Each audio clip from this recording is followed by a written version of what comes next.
we call it guerrilla gardening, I suppose, because the idea is you sort of hide behind a tree and then jump out and plant a few bulbs. Well, guerrilla gardening is anything that involves growing things in an urban space, neglected spaces. Some people are more keen on getting things to eat, but we haven't persuaded anybody to eat the dandelions yet. Guerrilla gardening is a bit about reclaiming that the people who live in an area should have a say in what the land's used for. Guerrilla gardening is basically illegal gardening. Tonight we're just going to go and have a look at a local car park that is a bit kind of scruffy. In Scotland, land ownership is a huge issue from historically, but continuing up to the present day. 70% of land in Scotland belongs to about 1% of the population. The land kind of stopped belonging to the people who live on the land so long ago that we don't even really have a concept that maybe the land should belong to the people who live here. There might not seem very much point to planting a few sunflowers along here, but apart from that it might cheer a few people up, it just changes the way you think about a place. Once you realise you can grow food in any little strip of waste ground like this, you start thinking, oh, how much food could I grow within like half a mile of where I live?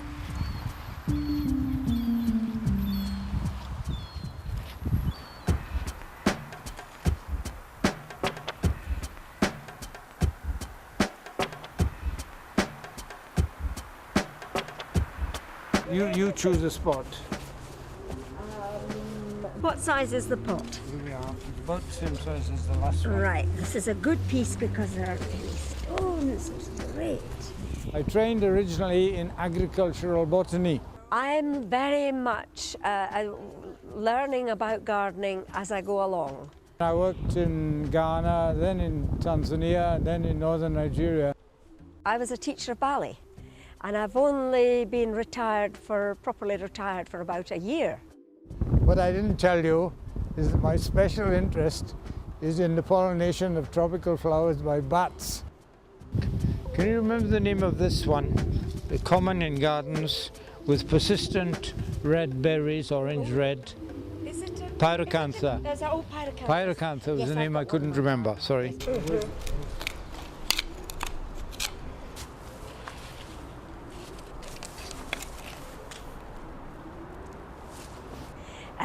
Brian just lives sort of in the next block to me, and we've been up to people's houses and had tea, and it's been lovely to meet neighbours. I've made a lot of new friends. This is the rosebay willow herb. There are these seeds that blow into other people's gardens. Thousands upon thousands of them. These are dried out seed bombs, nice and hard, and I just kind of carry them around in a little box. They're made of clay, compost and seeds, and what happens over time, the clay will kind of break down, will release the seeds, and eventually there will be some nice wildflowers growing. Technically speaking, this is criminal damage, you know, because I'm kind of planting something in someone else's, but I don't think it's going to happen. I don't think anybody will take me to court.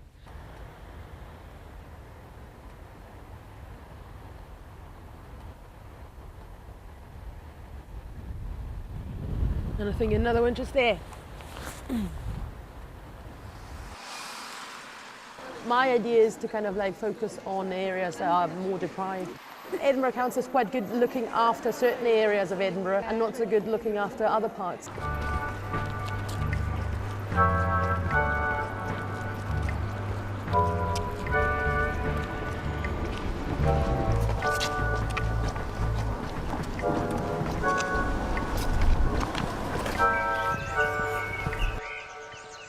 There's a wee orchard here it's old, it's all kind of overgrown, but it's apples and pears and plums.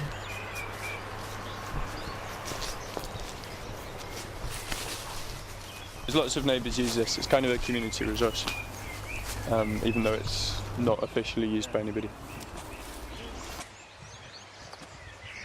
And this is owned by some property developers who like to stick some expensive flats on this bit of land, but hopefully that won't happen anytime very soon.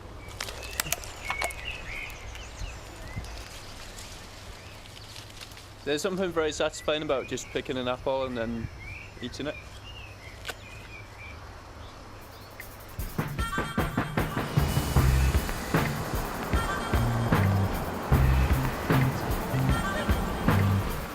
This site in West Richmond Street is my first guerrilla gardening site. So you could call this possibly my guerrilla gardening baby. It's council owned and it's a walkway for these two streets, but it's been completely neglected for years.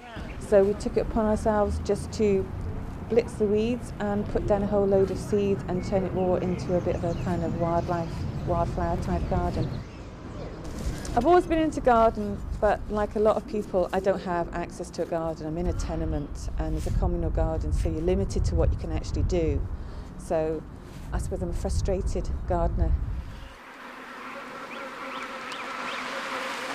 We've tried to make this as bee-friendly as possible. I think most people are aware that bees are under threat. Since we've done this, the place has just kind of come alive.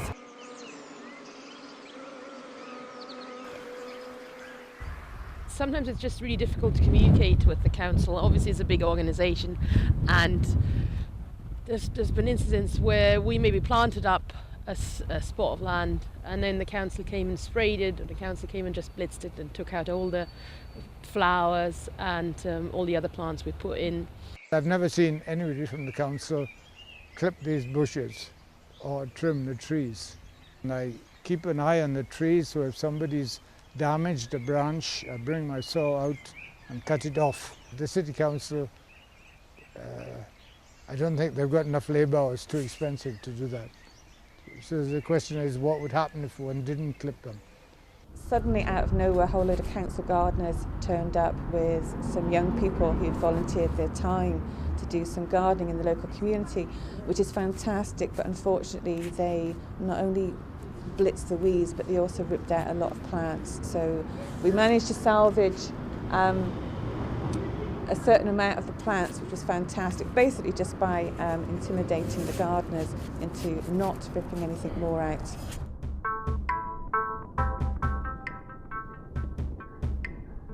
So it's all quite kind of manicured around here. I'll show you the square trees.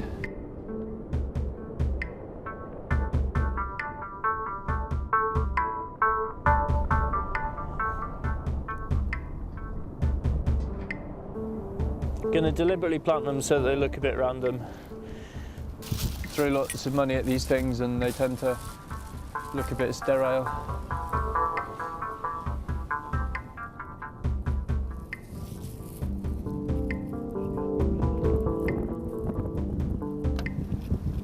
Probably cheer up the gardeners when they come round and check it all, or just confuse them.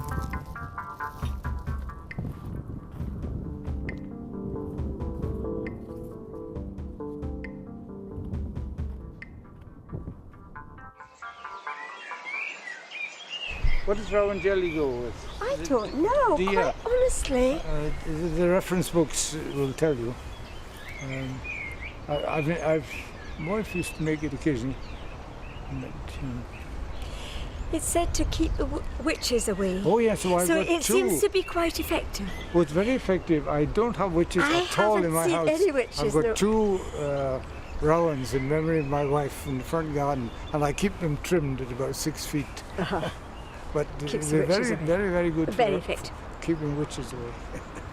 I'm hoping that in a few years' time we will see a lot more plants, flowers growing in cities, because there's so much space that's just neglected and it's just spare. We haven't asked for permission to do it. We won't be asking permission to do it.